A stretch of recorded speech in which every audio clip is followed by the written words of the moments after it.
When I was 6, something wonderful happened. I started school. My mother took me there every day for the first week to show me the way. It was a 10 or 15-minute walk from our house down to the end of our alley, then past some open fields and then along a larger road. I don't remember what the place was called. I'm not good with names. But I remember that it had a large courtyard surrounded by a ring of classrooms built along the high mud walls that enclosed the entire complex. Here in America, first and second graders study in brightly painted rooms filled with books and art supplies and featuring all sorts of posters and pictures on the walls. In Afghanistan, our classrooms were naked chambers with nothing on the walls except a chalkboard. My class had about 30 kids, half of them boys and half of them girls. The boys all sat on one side of the room and the girls on the other. We sat on benches arranged in rows, 4 of us to a bench. The school did not have enough benches for all the students, so we jostled and struggled for places every day. Those who failed to get a seat on a bench had to sit on the floor. Getting a bench was so important that some of us children came to school early and grabbed benches from other classrooms. But the next day, students from those other classrooms would come early and take their benches back. And on the next day, after the students from both classrooms might come early and fight over benches. Every morning before school started, you got this scuffling and struggling over benches. It was all in good fun, though. No one got hurt. We were playing. School was casual in Afghanistan, not like in America, where children go to school in the morning and don't get home till 4. Maybe by the time you got to 6th or 7th grade in Afghanistan, you went to school that long. I don't know. As a kid, I didn't know what the older grades did. Our school only went to 5th grade. Anyone who got further than that had to go to another bigger school farther away. I knew only that we little kids started at 8 and headed home around 10:30 a.m. And during those few hours, we had recess too, which we spent in the large central courtyard. The boys playing running games, hitting games, wrestling games, throwing games, and other rambunctious sports. We girls used to play a twirling game called Bobojan, which means mommy dear. 2 girls would hold hands and spin around and around until they got dizzy, and then let go and try to walk. Why was it called mommy dear? I have no idea. Sometimes we played other active games like hide and seek, but never with the boys. I don't remember girls and boys ever playing together in my school. Mostly, we girls sat in the sun at recess and told stories and ate our bread. We all brought big fat loaves of freshly baked bread to school. That bread had such a flavor at recess because we were hungry. Actually, it was good any time. The American bread I have eaten is generally made from refined flour, and it has an airy texture. Back home, we made rich, chewy bread out of whole grain. I loved hot bread, fresh from the naan-bai. I preferred that bread to meat, to kebabs, to anything. It tasted that good. Anyway, that's what all of us ate at recess. A handful of students from wealthier families also came to school with a few coins clinking in their pockets. They spent their money at the school canteen, buying such snacks as salted chickpeas, marinated in vinegar, or simian, spicy hot noodle-shaped pretzels. The canteen didn't sell drinks of any kind, but we all brought water bottles from home and drew fresh, cool water from the well in the middle of the courtyard. As it happens, just about the time I started school, a bigger event occurred, but I was not aware of it. The communist government of Afghanistan fell from power, and Mujahideen took over the city. The Mujahideen were the rebels who had been fighting for 12 long years against the Soviets, and then against the communist Afghan government, which the Soviets left in power after they withdrew from the country in 1989. The Mujahideen, however, were made up of many groups, and once they took over the city, they began to fight with one another. One group took control of a mountaintop in Kabul, and from there fired down at its enemies in the various surrounding neighborhoods. Other groups made its headquarters outside the city and launched rockets at night. Most of these rockets landed in other neighborhoods. We heard them, but we didn't worry about them too much. It was just part of life. Some days, however, were bad rocket days, and then the schools would be closed. Or sometimes during the day, we started to hear too many rockets, or the rockets sounded like they were coming closer and closer.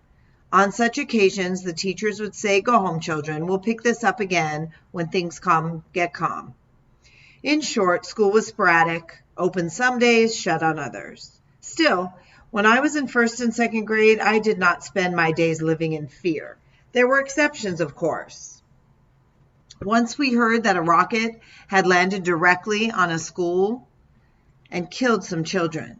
It wasn't in our neighborhood. It was on the other side of the city in a neighborhood called Sharinau, but we were scared that day. And when the teachers released us, we went home eagerly. But the next day, we had more or less forgotten about the school that got bombed in Sharinau. There we were at our own school again, struggling over benches, and then later assembling in rows to listen to our teacher. I loved school, in part because I got to play with so many other children my own age. School, whom I only saw at school because they were not related to me. That's how it was in Afghanistan, at least for children.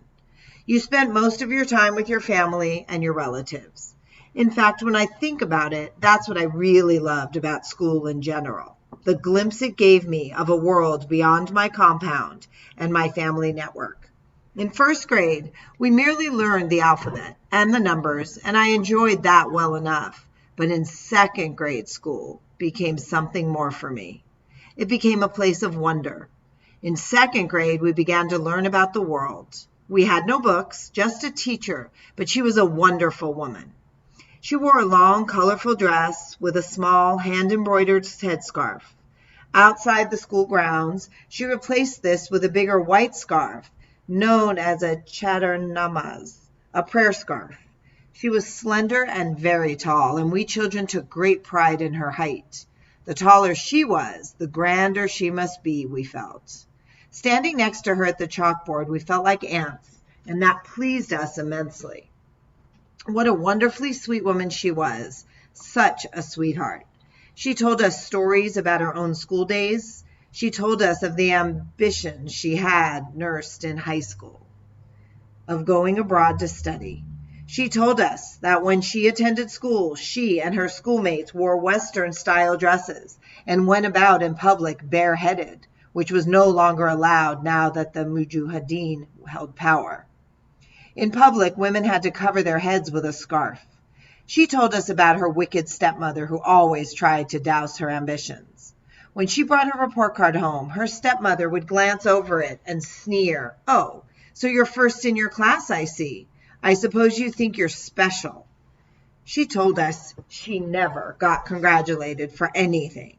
She did, but she persevered, giving herself her own congratulations. And she told us we must also hold on to our own sense of self-worth and never succumb to anyone's sneering, scoffing, and degradation. I don't even know that lovely woman's name. We all just called her Malim Sahib, which means teacher, sir. She filled our minds every day with the most astounding information. She put it in the form of stories. Even when it wasn't actually a story, she told it that way, because she knew that stories kept children interested and agog. Her storytelling got us to sit quietly and listen and forget about making mischief. At that time, I was just starting to wonder what lay beyond the limits of my own experience. I was pondering the big questions, the world, the skies, the universe. I remember one day our teacher astounded us with the news that the world was not flat, but shaped like a ball. That was so interesting to me. She told us, too, that there were other countries in the world, quite different from ours. The idea of other countries, other people different from us, wearing different kinds of clothes, living in different kinds of houses, speaking different languages, this dazzled me and filled my mind with possibilities. I received her words like a desert receiving rain. Just drank them in, drank up her stories. At home, I had often wondered what the sky was like. I pictured getting a long, long ladder and climbing up to the sky and feeling it. What would it feel like, I wondered? Would it be soft, hard, shiny, smooth, or what? And what if you could break through the shell of the sky, I mused. What if you could poke your head through the hole you broke? What would you see? What was on the other side of the sky? And then I went to school, and the teacher told us, no, sky is not like you think. It's not a ceiling. It vanishes as you come close to it. You could climb up toward it forever and ever, and you would never reach the sky. The idea of such a universe swept me away with its majesty. Then she told us about the stars. She said the stars, which seem so small, are actually bigger than Earth itself. They only look small because they're so far away. Wow. After that, I would often go out at night and stare up at the sky.